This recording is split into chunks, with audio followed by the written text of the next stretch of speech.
जरा सोचिए, एक ऐसी दुनिया के बारे में जहाँ ज्ञान लिखा नहीं बल्कि गाया जाता था। एक ऐसी लाइब्रेरी जहाँ किताबें नहीं बल्कि सिर्फ पीढ़ियों से चली आ रही आवाजें थी। आज हम वैदिक साहित्य के इसी अनलिखे ज्ञान के सागर में एक डुबकी लगाने वाले हैं।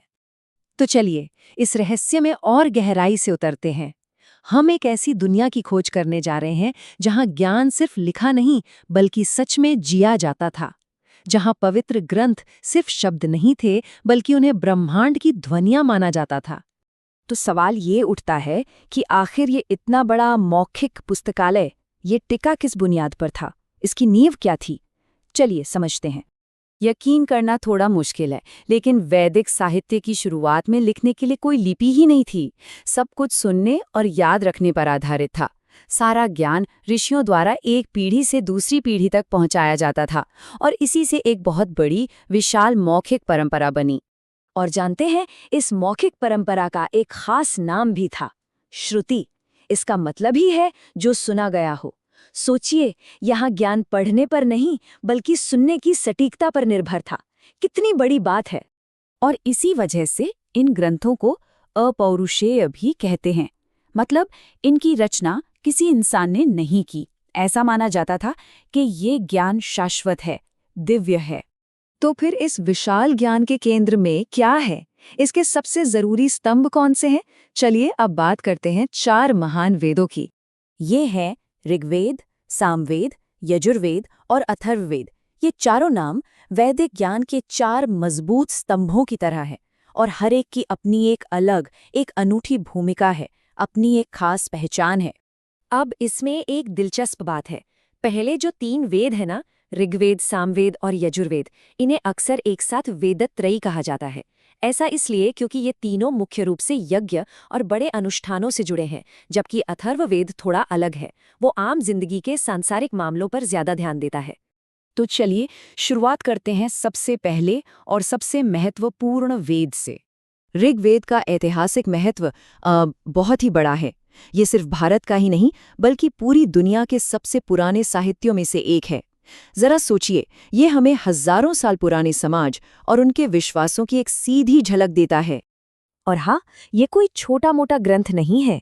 इसमें पूरे 1028 भजन यानी सूक्त हैं। इन्हें 10 किताबों या मंडलों में बांटा गया है और हर एक सूक्त अपने आप में देवताओं की तारीफ में रचा गया एक खूबसूरत गीत है। तो यज्ञ के समय इन भजनों को गाता कौन था? वो थे होत्र पुजारी। इससे एक बात तो साफ हो जाती है कि ये ग्रंथ सिर्फ पढ़ने के लिए नहीं था, ये तो प्राचीन अनुष्ठानों का एक जीता जागता हिस्सा था। लेकिन यज्ञ में होत्र पुजारी अकेले नहीं होते थे। यज्ञ तो एक बहुत बड़ा आयोजन होता था और इसमें दूसरे पुजारियों की भी अपनी अपनी भूमिकाएं थीं, जो बाकी वेदों से जुड़े थे। तो चलिए देखते हैं वो कौन थे। ये टेबल देखिए, इससे सब कुछ बिल्कुल साफ हो जाएगा। सामवेद में क्या है?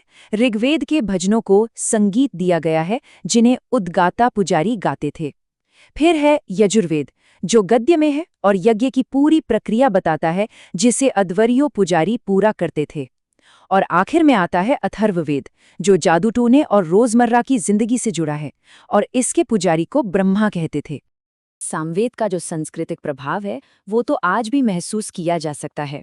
ये सिर्फ पुराने मंत्रों का कलेक्शन नहीं है, असल में ये वो जड़ है, वो स्रोत है जहाँ से भारत की शास्त्रीय संगीत की इतनी बड़ी परंपरा ने जन्म लिया।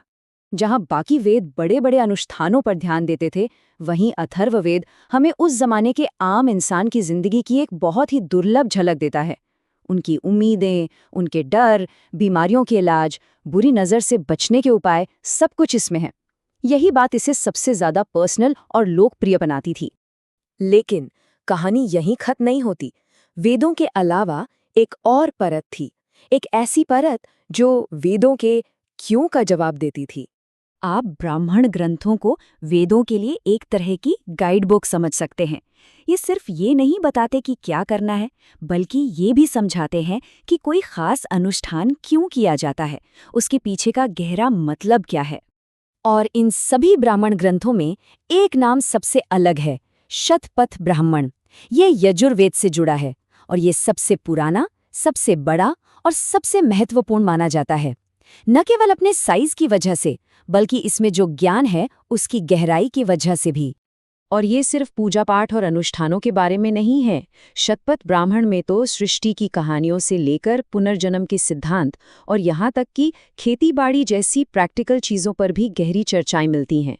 ये उस समय के समाज और विचारों का एक तरह का इंसाइक्लोपीडिया है। और यहीं पर ये पूरा सिस्टम बहुत दिलचस्प हो जाता है।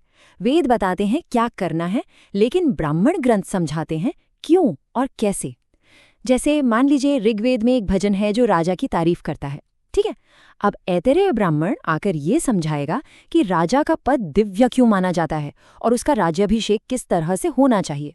तो एक तरफ भजन है और दूसरी तरफ उसका पूरा दर्शन और उसे लागू करने का तरीका। और ये सब हमें एक आखिरी सवाल पर लाकर छोड़ देता है। आखिर ज्ञान की एक ऐसी प्रणाली जो हजारों साल तक सिर्फ मौखिक रूप से सुन सुनकर आगे बढ़ी, वो आज भी करोड़ों लोगों के आध्यात्मिक और सांस्कृतिक जीवन को कैसे प्रभावित कर रही है। शायद यही इस परंपरा की असाधारण शक्ति का सबसे बड़ा सबूत है।